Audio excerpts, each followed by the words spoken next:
اللہ ملائکتہ یصلون علی النبی یا ایھا الذین آمنوا صلوا علیہ وسلموا تسلیما۔ استغفار یہ ہے کہ زبان سے استغفر اللہ کہے اور دل میں نادم اور پشیمان ہو کر اللہ تعالیٰ سے معافی مانگے۔ یہ کون سا مشکل کام ہے؟ اس لیے سچے دل سے توبہ کرو اور آئندہ گناہ نہ کرنے کا مصمم ارادہ کر لو۔ انشاءاللہ تعالیٰ تم سے کوئی گناہ سرزد ہی نہیں ہوگا۔ اللہ تعالیٰ قرآن پاک میں فرماتا ہے، گناہوں سے توبہ کرنے والا ایسا ہے جیسا کہ اس سے کوئی گناہ ہی نہ ہوا ہو۔ توبہ و استغفار کرنے سے توبہ کرنے تک کے تمام گناہ اللہ تعالیٰ معاف فرما دیتا ہے۔ نہ صرف گناہ معاف ہو جاتے ہیں بلکہ اعمال نامے سے بھی مٹا دیے جاتے ہیں۔ تقاضائے بشریت سے اگر پھر گناہ ہو بھی گیا تو پھر معافی مانگ لے سکتے ہیں۔ اللہ تعالیٰ بڑا کریم ہے، رحیم ہے، ستار ہے اور غفار ہے۔ بغیر توبہ و استغفار جو عبادت کی جاتی ہے وہ رائیگاں تو نہیں جاتی، مگر مغفرت مانگنے کے بعد جو عبادت کی جاتی ہے اس کی شان ہی کچھ اور ہوا کرتی ہے۔ اکثر لوگ صرف زبان سے استغفار کہتے ہیں۔ اس سے کیا ہوتا ہے؟ حدیث شریف میں اس سے متعلق جو الفاظ وارد ہیں وہ یہ ہیں: استغفر اللہ العظیم الذی لا الہ الا هو الحی القیوم واتوب الیہ۔ یہ استغفار یاد کر لو۔ اگر یہ یا اور کوئی استغفار یاد نہ ہو سکے تو صرف استغفر اللہ کہہ دیا کرو۔ اس کے معنی یہ ہے کہ الہی میں آپ سے معافی مانگتا ہوں۔ روزانہ رات میں جب بستر پر سونے کے لیے لیٹ جائیں تو 3 مرتبہ استغفار پڑھ لیں۔ اس عمل سے تمام دن بھر کے گناہ نامہ اعمال سے مٹا دیے جاتے ہیں، اگرچہ کہ وہ سمندروں کے کف کے برابر ہوں یا ندیوں کی ریت کے برابر یا درختوں کے پتوں کے برابر۔ ایک شخص آقائے نامدار رسول مقبول حضور اکرم صلی اللہ علیہ وآلہ وسلم کی خدمت بابرکت میں حاضر ہو کر یہ عرض کیا کہ اے اللہ کے پیارے نبی، مجھ کو کوئی ایسا عمل بتلائیے کہ اس پر کاربند ہو کر میں سیدھا جنت میں چلا جاؤں۔ آپ صلی اللہ علیہ وآلہ وسلم نے ارشاد فرمایا، ٹھہر۔ تھوڑی دیر کے بعد اس نے پھر وہی عرض کیا تو آپ نے فرمایا کہ نماز عصر سے پہلے 30 مرتبہ پورا استغفار پڑھا کر تیرے 70 سال کے گناہ معاف ہو جائیں گے۔ اس نے کہا، میری اتنی عمر کہاں ہے یا رسول اللہ؟ تو آپ صلی اللہ علیہ وسلم فرمایا، تیرے ماں باپ کے 70 برس کے گناہ، تیرے بھائیوں کے 70 برس کے گناہ بخش دیے جائیں گے۔ حدیث شریف میں آیا ہے، آپ صلی اللہ علیہ وآلہ وسلم نے ارشاد فرمایا کہ جو شخص اپنے اوپر روزانہ استغفار پڑھنا لازم کر لے اس کے لیے اللہ ہر تنگی اور ہر رنج و غم سے نجات کی سبیل مہیا کر دیتا ہے اور اس کو ایسی جگہ سے روزی پہنچائے گا جہاں اس کو گمان بھی نہ ہو۔ اور فرمایا، جب تم میں سے کسی کے گناہ زیادہ ہوں تو سحر یعنی صبح کے وقت استغفار کیا کرو۔ اور فرمایا، ہر مرض کی دوا ہے اور گناہوں کی دوا استغفار ہے۔ حضرت عبداللہ بن سلام رحمۃ اللہ علیہ فرماتے ہیں، آدمی جب گناہ کرتا ہے پھر اس کے بعد ایک لمحے کے لیے نادم ہو کر توبہ و استغفار کرتا ہے تو اس سے گناہ فی الفور ساقط ہو جاتے ہیں، یعنی رک جاتے ہیں۔ ندامت کے بغیر استغفار کرنا اللہ تعالیٰ کے ساتھ بے ادبی کرنا ہے۔ حضرت ابن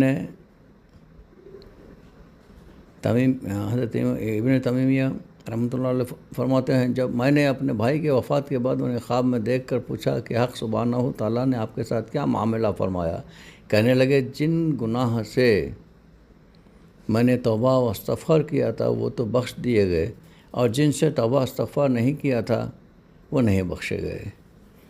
کلمہ طیبہ لا الہ الا اللہ محمد الرسول اللہ اور درود شریف تلاوت کلام مجید، دیگر اذکار و وظائف، اس کی مثال عطر کی سی ہے اور توبہ و استغفار صابن کے جیسا ہے۔ وہ پہلے استغفار کے صابن سے پہلے صفائی کر لو، پھر اس کے بعد درود شریف، تلاوت کلام مجید، اذکار، وظائف، نماز وغیرہ کر لو۔ تو پہلے استغفار کرنا اچھا ہوتا ہے۔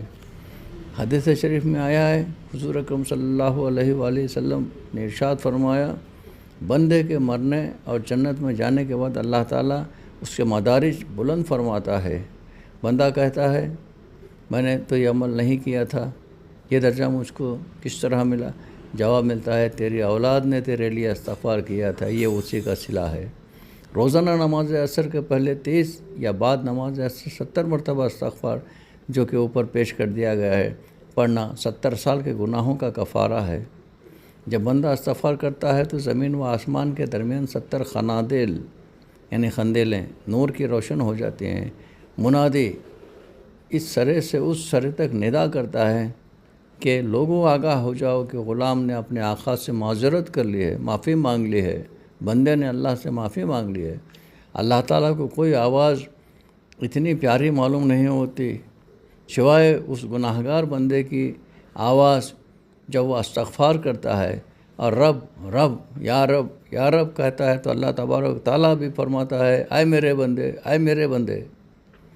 اپنے والدین، آبا و اجداد، مرحومین کے لیے بھی ضرور دعائے مغفرت اور استغفار کرنا چاہیے، جس کی وجہ سے ان کے مغفرت اور مدارج بلند کر دیے جاتے ہیں۔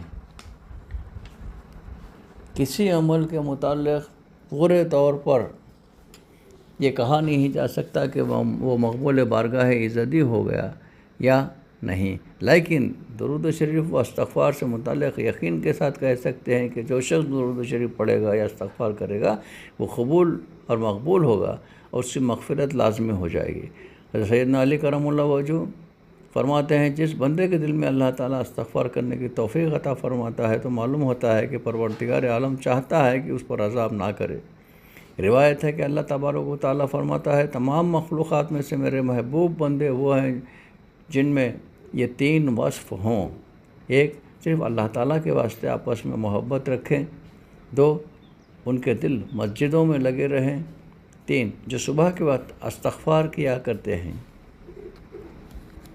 استغفار دل سے معافی مانگنا اور زبان سے استغفار کرتے رہنا، بار بار معافی مانگنا اور استغفار کرتے رہنا، جو گناہ ہوئے ہیں آئندہ نہ کرنے کا تہیہ کر لینا، جو نمازیں قضا ہوئی ہیں وہ ادا کر دینا اور حقوق و عباد ادا کرنا یا معاف کرا لینا۔ اللہ بڑا کریم ہے، معاف کر دیتا ہے۔ استغفار کی ایک قسم یہ بھی ہے کہ دل میں نادم ہو کر زبان سے استغفار کہنا، یہ بھی استغفار ہے کہ ان مقامات پر جایا کریں، ان مقامات پر جایا کریں جہاں مغفرت ہوتی ہے اور نیک اعمال کی توفیق، مثلا جہاں ذکر الہی ہوا کرتا ہے یا جہاں اللہ رسول سے محبت اور الفت کا بیان ہوا کرتا ہے، ایسے مجالس میں بھی حاضر ہو جاتے ہیں تو اللہ بڑا خوش ہوتا ہے۔ بزرگوں کی ہم نشینی بھی بڑی نعمت ہے۔ ان اللہ ملائکتہ یصلون علی النبی یا ایھا الذین آمنوا صلوا علیہ وسلموا تسلیما۔